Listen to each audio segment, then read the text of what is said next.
Hello guys! Hello Sagittarius! Welcome dito sa aking channel, Kapalaran 888. Welcome! Alamin natin kung anong messages, vibration, gabay energy para sa inyong lahat. Ay para sa lahat ng Sagittarius friends natin na nanonood. Kung bago ka sa channel ko, please like and share guys. And general reading to, so kunin lang natin yung related na message para sa inyo. And iwanan nyo yung mga messages na hindi para sa inyo, pwedeng para yun sa iba. So, kunin lang natin kung ano yung importante or related sa atin. Okay. Sagittarius. Health and freedom. Kung mapapansin mo, lahat ng fire sign, freedom yung sinisigaw nila. Okay? So, health. Dito sa barahang to, sa linggong ito, sinasabi sa inyo Sagittarius na make sure na bigyan mo ng priority ang iyong health. Tamang pagtulog, tamang pagkain, tamang pag-iisip, tamang mindset. Okay? And free yourself from any toxicity, negativity, overthinking, overanalyzing, bisyo, or kung ano man na pwedeng makatrigger sa iyong health.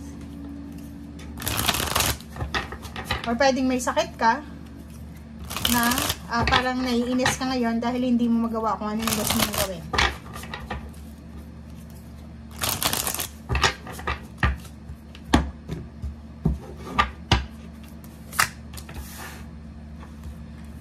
Ten of Cups, King of Wands.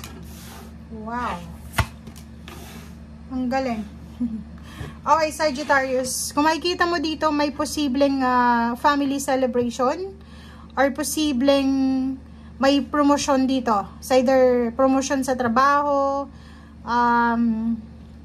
relationship, bagong relationship, kasal. Comment down below if resonated ka dito, Sagittarius. Kasi kung makikita mo dito, victory and success to sa usaping family.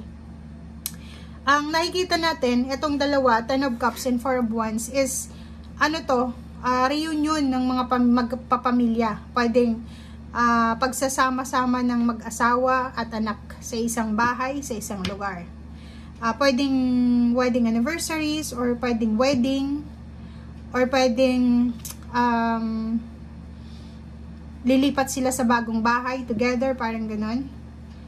May promotion siguro dito, promotion, salary increase, or anything na may victory and success.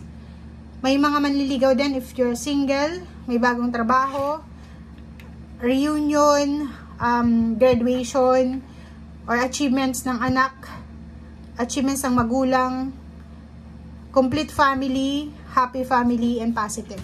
Positive vibes, yun ang nakikita natin.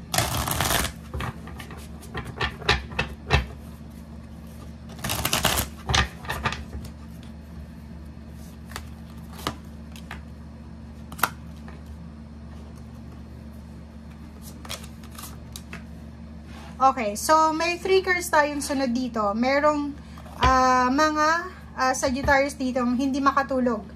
May mga Sagittarius na hindi makatulog, sobrang analyzing. Siguro bago silang hiwalay sa kanilang asawa, girlfriend, boyfriend, bagong terminate sa trabaho.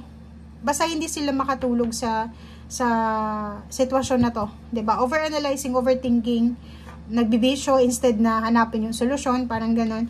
And may impress dito, sinasabi na take care of your body. Kaya may health dito kasi sinasabi ng barahan na kailangan mong alagaan ang iyong katawan. Kailangan mong i-resolve, solusyonan kung ano man itong pinagdadaanan mo. Wow! 7 of Wands. Nakakaloka yung mga messages nyo. 5 of Cups. Ang daming pagsisisi dito. 'Di ba? So nakikita natin dito yung sobrang pagsisisi. May nawala. So comment down below if you're parang Sagittarius ka na bagong hiwalay or nakipaghiwalay sa yung kalibin partner mo, kung lalaki ka or babae. Sinasabi ng baraha sa'yo dito na posibleng nagsisisi ka sa ngayon, umiiyak ka. So yun yung rason kung bakit hindi ka makatulog. And may 5 of Swords dito na gusto mo nang sumuko sa buhay. Parang ganon. But meron ditong 6 of Swords and then 7 of Wands na sinasabi na kailangan mo daw na alagaan ang sarili mo, kailangan mo proteksyonan ang sarili mo laban dito sa negative emotion na to, na panghihinayang, pagsuko, and kailangan mong makaalis sa situation na ito. 1, 2, 3, 4 cards na nagsasabing malungkot ka, nagsisisi ka, may nawala sa'yo, hindi ka makatulog sa gabi, bumagsak yung foundation mo, nasira yung diskarte mo, nawala ng trabaho, nawala ng relationship, naghiwalay. Kailangan mo makaalis dyan and pumunta ka, or kailangan mong hanapin yung solusyon papunta doon sa mas tahimik, mas kalmadong flow ng energy. Okay? Okay, so meron tayo ditong 6 of Cups. So nakikita ko sa'yo dito na may mga kakilala ka na posibleng may ibibigay sila sa yung mga advices, mga kuro-kuro advices, or kung ano man tong ibibigay nila sa'yo. Nakikita ko din sa'yo dito na siguro may maaalala ka, like yung sinabi sa'yo ng parents mo, siguro ng kakilala mo, na etong karelasyon mo ay hindi ito yung tama sa'yo, para sa'yo, or etong trabahong ito ay hindi ito makakabuti sa'yo, parang ganun. So medyo marirealize mo siya sa ngayon na ay tama nga sila, parang ganun. Nakikita din natin dito na may mga past relationship, past girlfriend, boyfriend, or mga past person sa buhay nyo na posibleng gustong bumalik ulit sa buhay nyo. Okay, Queen of Cups. Oh. So kung makikita mo dito, if ever man na bago kang hiwalay, if ever man na maraming nagbago sa buhay mo, may mga nawala, may mga pinanghinayangan ka, may mga darating naman.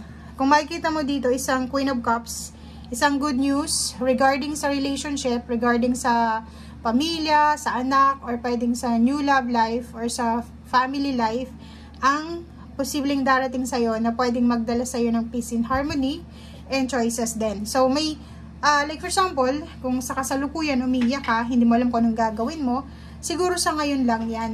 Dahil fresh pa yung nararamdaman mo, o hindi mo pang matanggap. Pero once na naka-recover ka na daw, maraming magandang balita na pwedeng dumating sa'yo.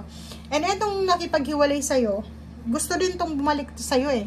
Hindi ito magtatagal na hindi makipagbalikan sa'yo. Okay? So nakikita mo dito na may good news na parating, may choice ka rin na pwedeng gawin. May mga gustong makipagbalikan, may gustong magsimula, may mga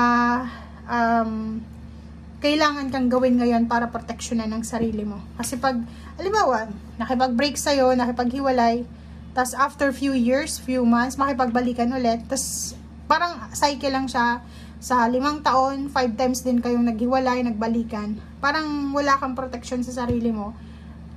Kailangan mo na daw yun. Kailangan mo mahalin yung sarili mo. Kung makikita mo yung impress, take care of yourself, take care of your body, take care of your health, mental, emotional, financial, and proteksyonan mo ang sarili mo laban sa mga taong niloloko ka, scammer, or mga taong walang respeto sa'yo. Hindi ka pinapahalaga.